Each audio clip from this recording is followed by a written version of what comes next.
Hello, hello, hello. So I had to reset. I switched to the other internet, and the other internet did not want to play nice. So here we are on the second internet. Probably not as good quality because it has to go on lower bitrate.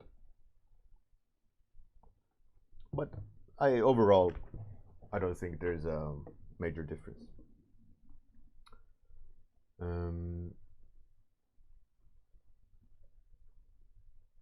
So, hey Frenchie, how's it going? Feel free to give me suggestions. I will draw them. Or one. I ran through my talk again, and yesterday I talked. I did a run of my lecture. I did it like really well. Today it was morning and I wasn't really awake, and I tried to kind of pull it through, and I kind of stumbled a lot, and it really frustrated me. Which then I have to do the talk one more time to make sure I'm feeling right about it. Hey, Fight Milk, Friendship, how's it going? How about you give me topic suggestion, please? And let's get this on. Let's get this ball rolling.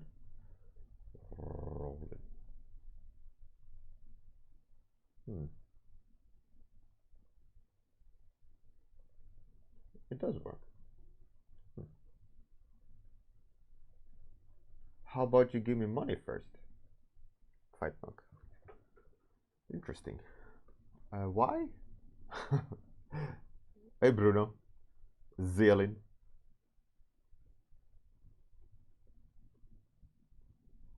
Hippo Blade Dancer? What?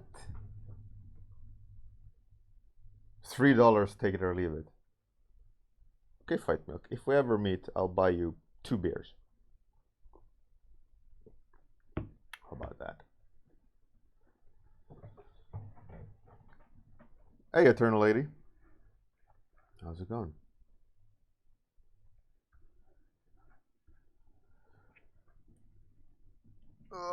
So I'm ready to draw a topic. If you have a topic, please do suggest it. Otherwise, it's gonna roll to Zealin by default. A fire Sasquatch. You don't drink. Alright, I'll buy you a burger. And if you don't eat burgers, whatever you want, right? If you're gonna be that kind of person, right? Okay, so we got 2 topics. Hippo Dancer, Blade Dancer, and Fire Sasquatch. So we're gonna split the dice in 2. And let's see. So it's Blade Dancer. And Hippo Blade Dancer it is. I got a picture in my head I want to try to capture.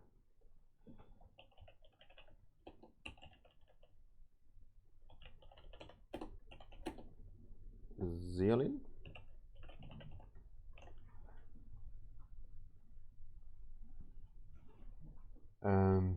Right, let's start the timer. One thing I do want to talk about is most of you, how you place the feet.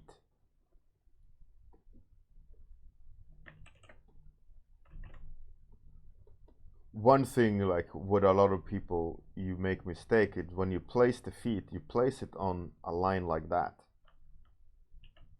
But if there's a character standing on the horizon line, and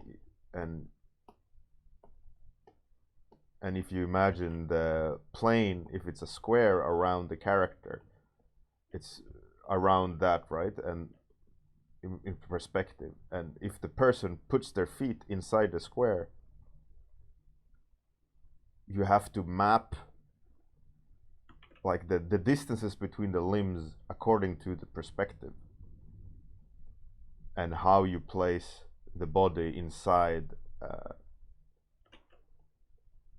in perspective, right? But also keep in mind rotation, pivots. A lot of people I see draw the character with the feet and hand on the same line. I'm talking to you, Zialin. Talking to you, Zialin. I saw that on your latest. Don't do that. Good morning, fresh haircut. Yeah, exactly.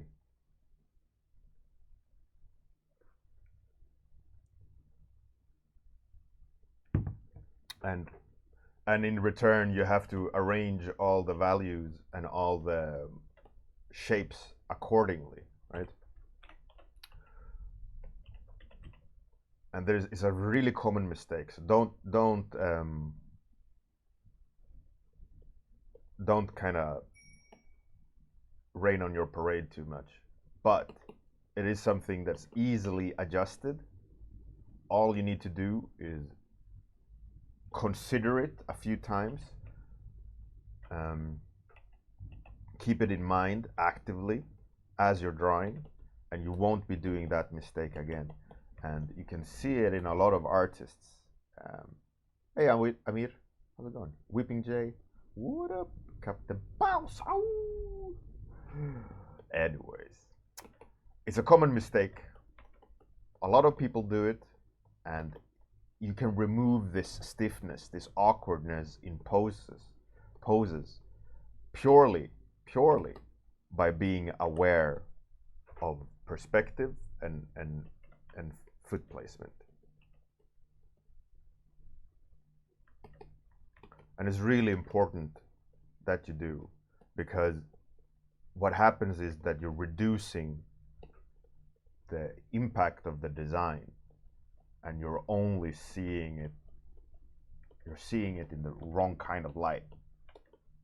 So it's really important that you do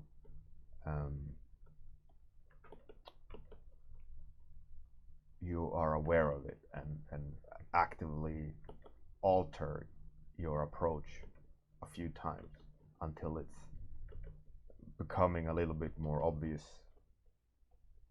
to yourself that you're doing this mistake. And then it'll stop being a problem, because you're going to constantly address it. And one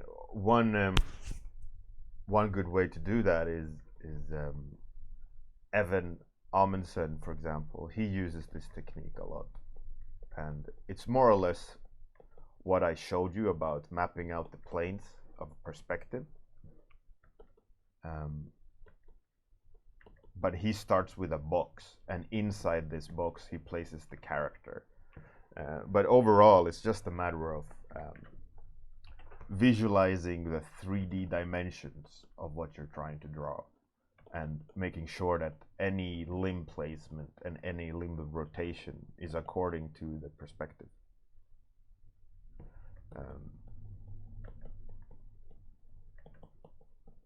And also, for example, a lot what Glenn Vilppu talking about is that the body is a three-dimensional system. Like the shoulders are not detached or attached to the torso. It's the torso with the shoulder system on top, and the shoulder system is actually wrapping around in the backside and to the front, and it's on top of the rib cage. They don't belong to each other, right? It's two separate systems. And the same with legs and all the limbs and all these things, right? So that when you're drawing it, and you're drawing the legs and you're drawing the feet, it's really important that you fully exaggerate you exaggerate the pose, you exaggerate the movement, you exaggerate the whatever you want to draw, and in return you're going to be forced to understand it. So with the pose, for example, when it's an extreme pose, just make the gesture and then add knowledge to it, so that you can fully grasp the rotation of each limb. And the more you do that, the easier it is to just draw the pose in 3D and be accurate. But one thing that's really important to remember is hey dear Bart, how's it going? Shartha, what up? One good thing to remember is knees and feet. You can't separate the angle that much between them. So if a foot is pointing out a lot, the knee rotates with the foot a little bit. You can feel it. But if it's going to rotate out further out, you need to start rotating the hip or angling the knee. And if your feet are pointing out, the knee also needs to point out unless you bank the knee in order to get that angle. Or, you know, a lot of problems with feet, a lot of them are static, but the knees are or the other way, the knees are parallel to each other, but the feet are pointing in different directions, and there's no rotation in the hip or the joint, and it causes really, really stiff and awkward poses that feel unnatural. Hey, Ricky. Ah, okay. Now you're here. Okay, I get it.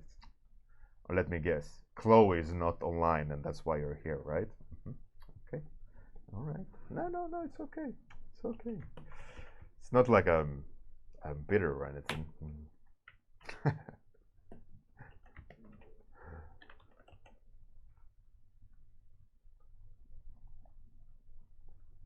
I kid, Eric. Welcome. Glad to see you here. You came from her stream. That's just because you know you're going to go back in 20 minutes. So you're not like, so you can prove to her that you are away.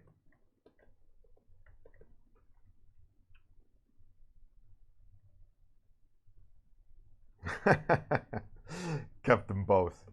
No, I'm not jealous. I'm not jealous at all. No, you're jealous. I'm not jealous. You're. So I kid. I joke. I'm not jealous. Oh, that's cool, Eric. Well, I'm glad that you're here. You've been missed. We all miss you. Happy to see you back. The world is once complete.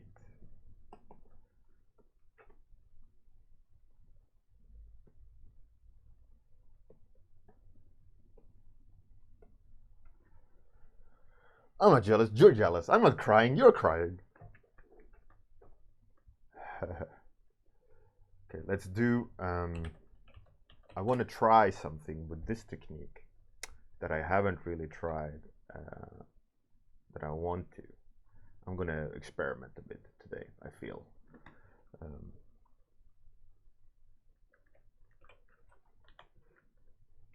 So bear with me. I don't really know how this is gonna end.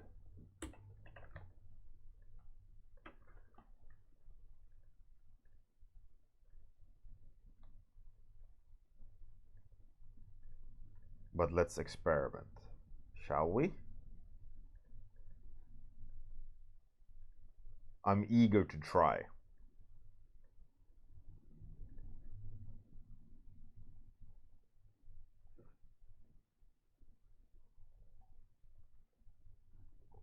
Hey Tomas, how's it going? Bear with me. Yes, this is the light only technique, but I wanted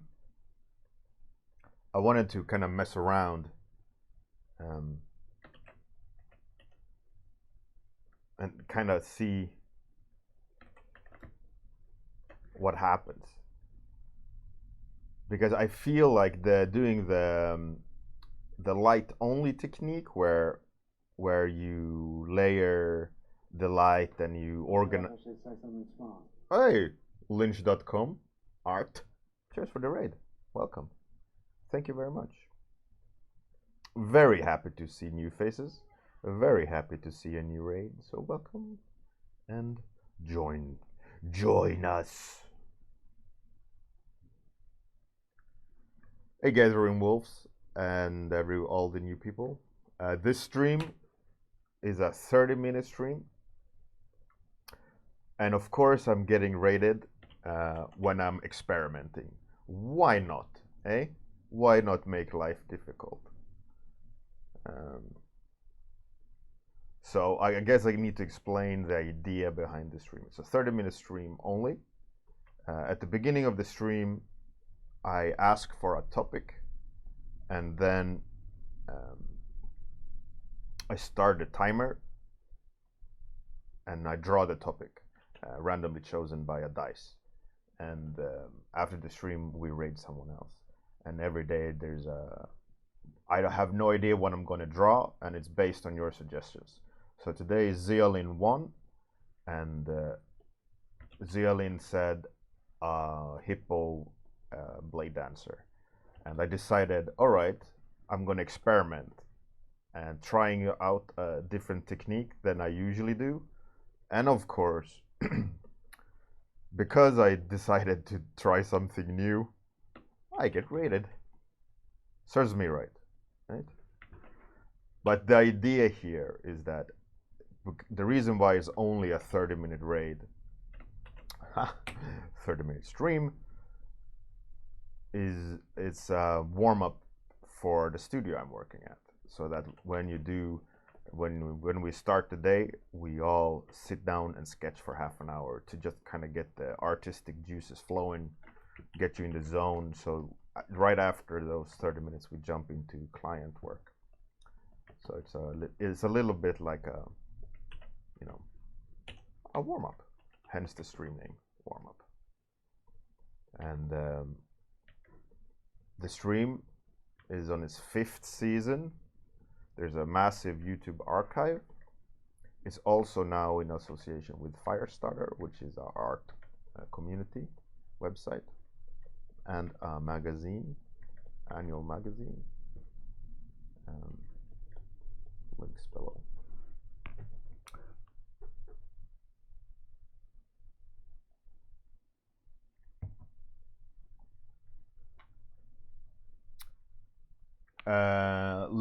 Lychee Jelly Slug. It's the studio I work at is an outsourcing studio for video games mostly.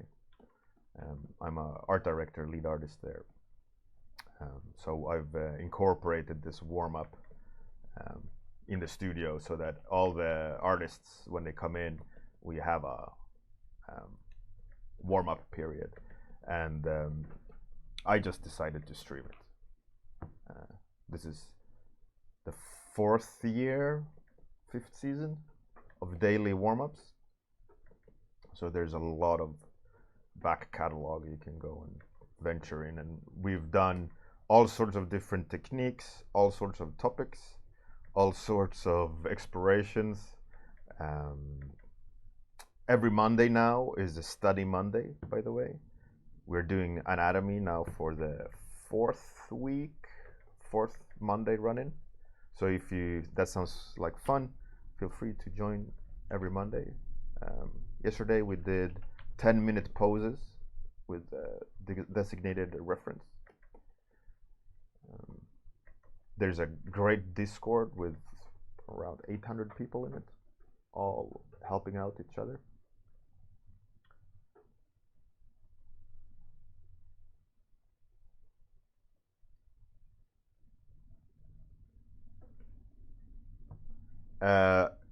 Yes, it's at the playgrounds.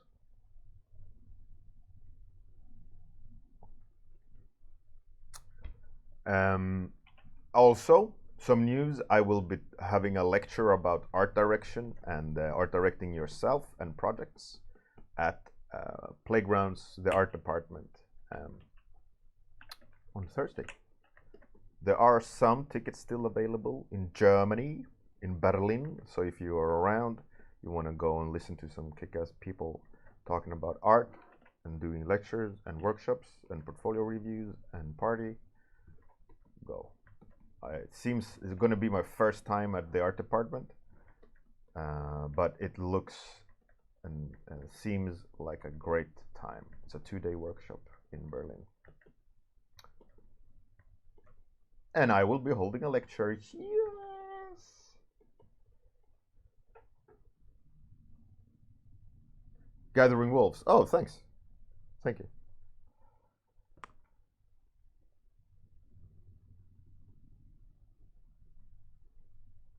Hey, Dame Deviant. It's okay. I know the deal. I got 2 kids. I know the madness that can happen. I'm glad to see you return. Happy returns.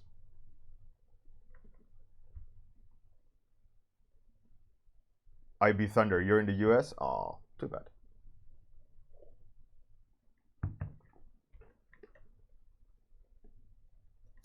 So the idea I had today on this warm-up was I wanted to do like a painterly feel to the warm-up, and I used a technique I used many times that I've incorporated into my daily arsenal in how I do concept art or pre-production art. But I wanted to throw some different approach into the mix, so I mixed it up, and I don't really know how to go about it through a spanner into the works, right, of comfort zone and comforting or comfortable approach in doing a process. So I'm experimenting with the process, which causes me to do a lot of back and forth, but hopefully I can manage to pull it off somehow in the end. We'll see. It's a bit unsure at the moment, but the idea I'm trying to do is kind of capture like a belly dancer moment with the hippo blade dancer, and kind of trying to build up the image to that point. We are almost 19 minutes in out of 30, so it's usually I'd like to be a lot more finished, or be at a point where I have a lot more to show, but like I said, I'm trying out a new technique which causes me to well, it changes the whole approach to how I usually do art, right? And I'm gonna try to pull it out of the bag in the end, but we'll see. No promises. And someone mentioned that it's a range of successful and unsuccessful warm-ups. I think that's the joy of it in general, is that when you're sketching and doing a warm-up, and you remove the whole fear of failing, especially when you're doing it publicly live on internet, and unprepared, without reference, and someone tells you draw this and go. It's a good challenge to see what you can come up with, what you have inside your mind, challenges your approach, your process of how you construct an image, at the same time as you having to draw something that you know, cold turkey. But nevertheless, I love it. It's a great challenge. I thoroughly enjoy being put on the spot and having to create something that I necessarily wouldn't have drawn. Eric, if I'm on a single layer, no, it's kind of a mess. You can see over there, but it's more or less just a process upwards. I'm making not a layer for the sake of maintaining some sort of system here. It's mostly just like a safety net. Like now I'm gonna do like these brush strokes, so I'm gonna erase. So instead of erasing back into the history of the painting, I'm only needed to erase the last few marks, right? So I usually add another layer when I feel like, okay, now I'm gonna add a new object or a new layer of treatment. and I'm happy with the previous layer of treatment or shapes or whatever. So it's not so much about hierarchy of maintaining some sort of cutout or painting underneath anything. Well, I do that as well sometimes, but usually in these warm-ups, it's just all about maintaining the process so that, for example, maybe the character is separated from the background. If I know that I'm going to be messing around with the background and the character is cut out from the beginning, it's a lot more easier, right? But in this instance, it's all just experiment and mashup.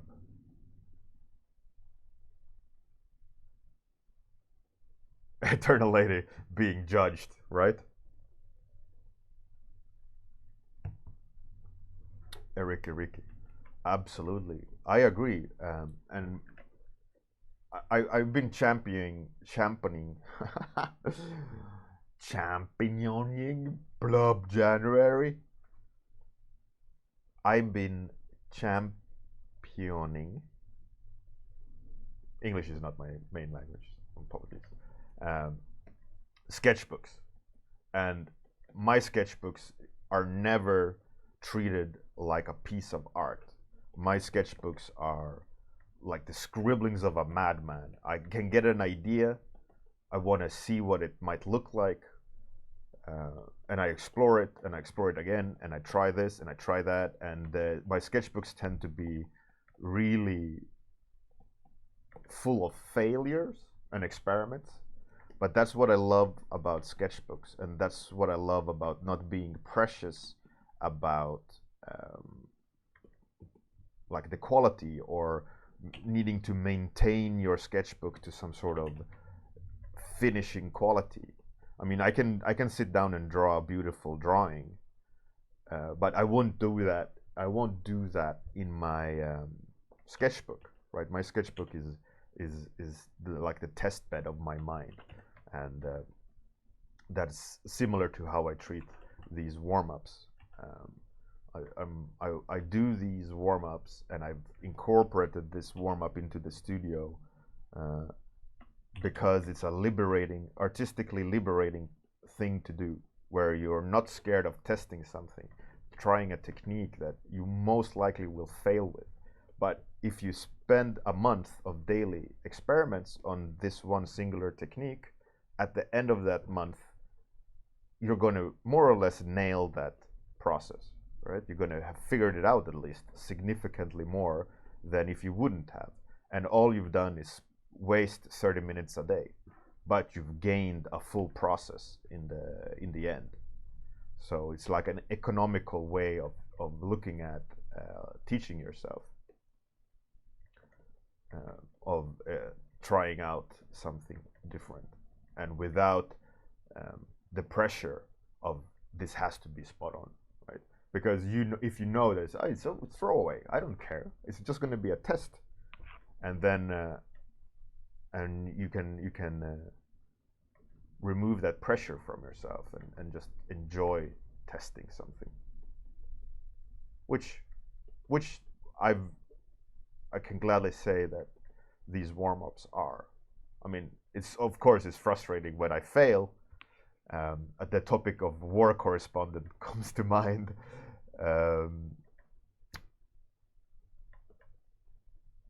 It was a topic I absolutely horribly failed at, and I more or less cried myself to sleep for a week, but it was fun.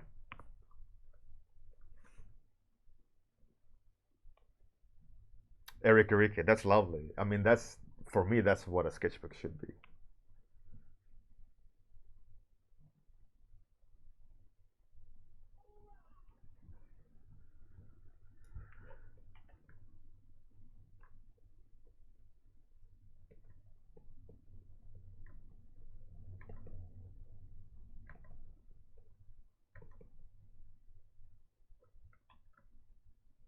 What topic it could be, I wonder. War correspondent or...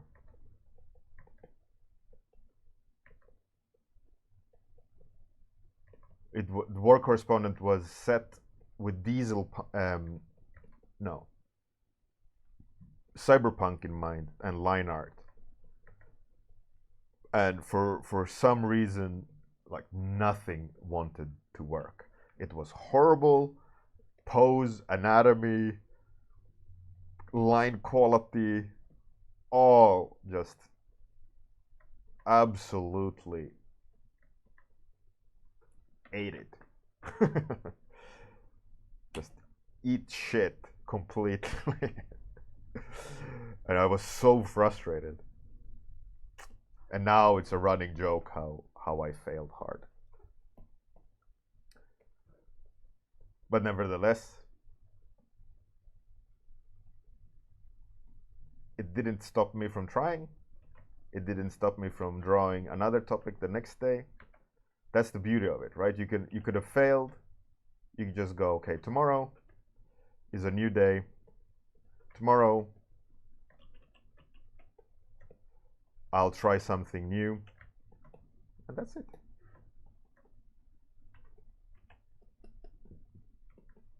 And it's a funny memory of remembering the depth of your failure.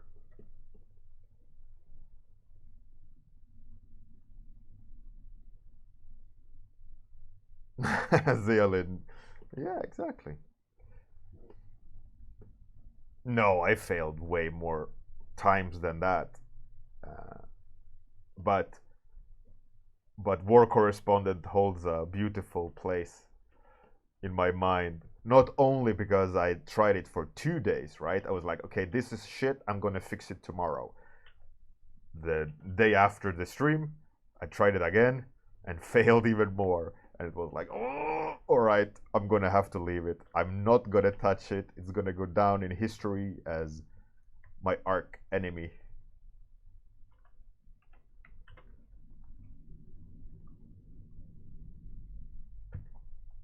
Oh, but the banana bot, man. The banana bot is pure gold. Oh yeah, and golden tickets. That's funny. So funny how the guy was like, what the fuck? I will play it for you. Let's see. Here. Golden ticket, virtual reality golden ticket competition. Is someone that we know. He was the winner of the golden ticket last year and he won again. Bjorn. What the fuck? So Bjorn will be back to THU. He won. He doesn't know yet. We need to message you. You guys are the first to message now. And this is it. The lucky guy, the first to have the ticket for THU 2020. And I want to thank you, Horizon, for making this incredible experience. So funny. Sketch Tech, yeah, that was at THU this year. I won a new ticket, a free ticket to next year's THU. And I won the golden ticket the year before. The golden ticket is all expenses paid, swag bag, new computer, year subscription at the art station, all sorts of things, right? Free ride, more or less, to the Willy Wonka factory. And I won another one, and they love that comment, like, what the fuck?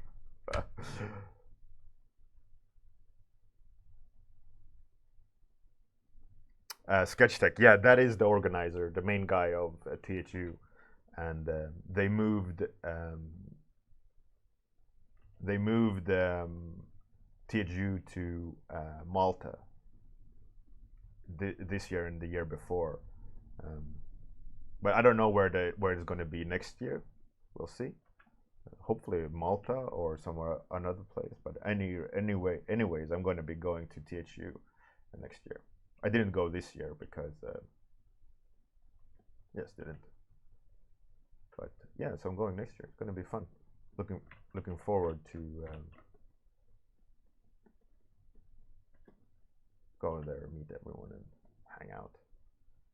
Because usually I hold lectures and I do talks and portfolio reviews. So it's very rarely I go as attendee. So it's going to be fun.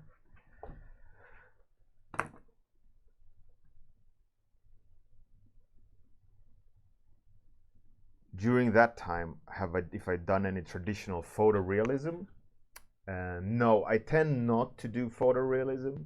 I always try to skew it with a little bit of pizzazz. It's a word everyone should start using more often. But I've done, for example, like a lot of realistic concept art. But for the warm-ups, to get it realistic, you gotta have more than 30 minutes. You can hint of realism, but in 30 minutes you can't really create something photorealistic. You can have it look real, quote unquote, but yeah.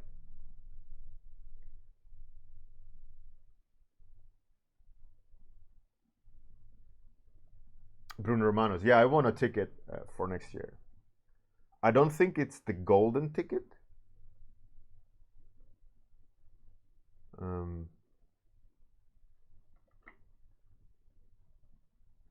Lychee Jelly Slug.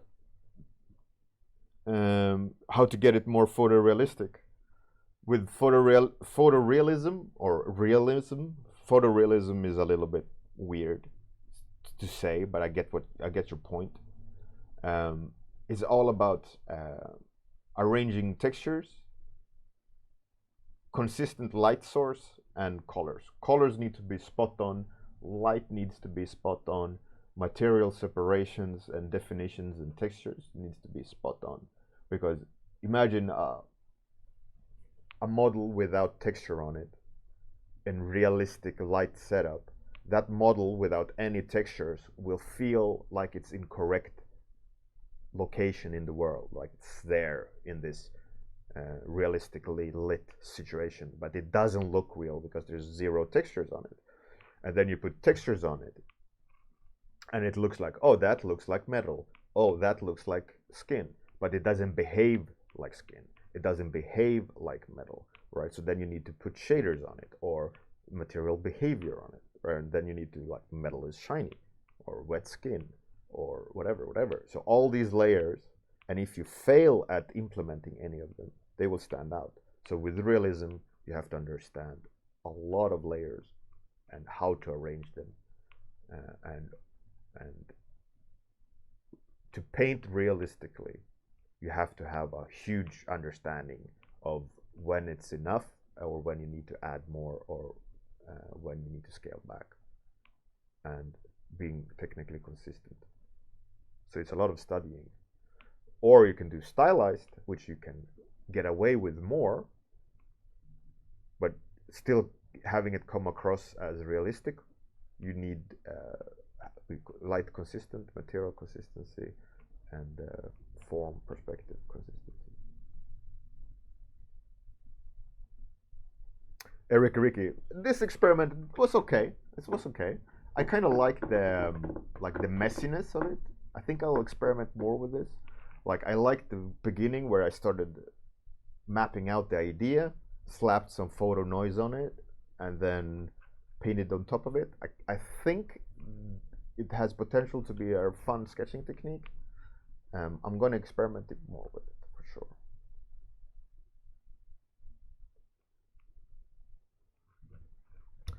All right, so as per usual, we're going to find a suitable subject to raid.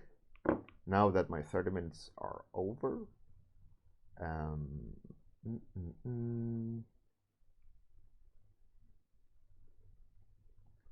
should we bravely go where tit streamers are going?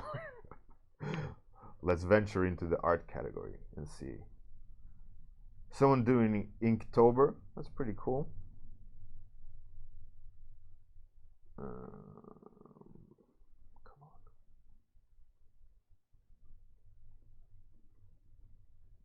Slim pickings. Oh, that's like snazzy 3D. Tits and ass. Tits and there's mine. Yeah. Chill stream.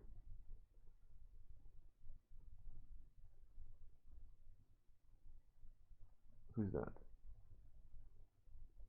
Foe? Looks pretty cool. Oh, there's someone doing for alright, I get it. We can read that person. I don't mind supporting another person, supporting another person, supporting.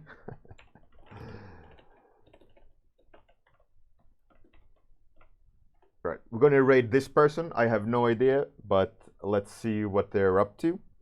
Have a fantastic day. Good night if you're that part of the world. Thanks everyone for the raid. Thanks everyone for hanging out. See you tomorrow morning, hopefully. Make sure you click that follow button. Tickle it. And I'll see you tomorrow. I'm going to do the outro, and after the outro, take you to the raid, so don't go anywhere. Have a great one. See you tomorrow.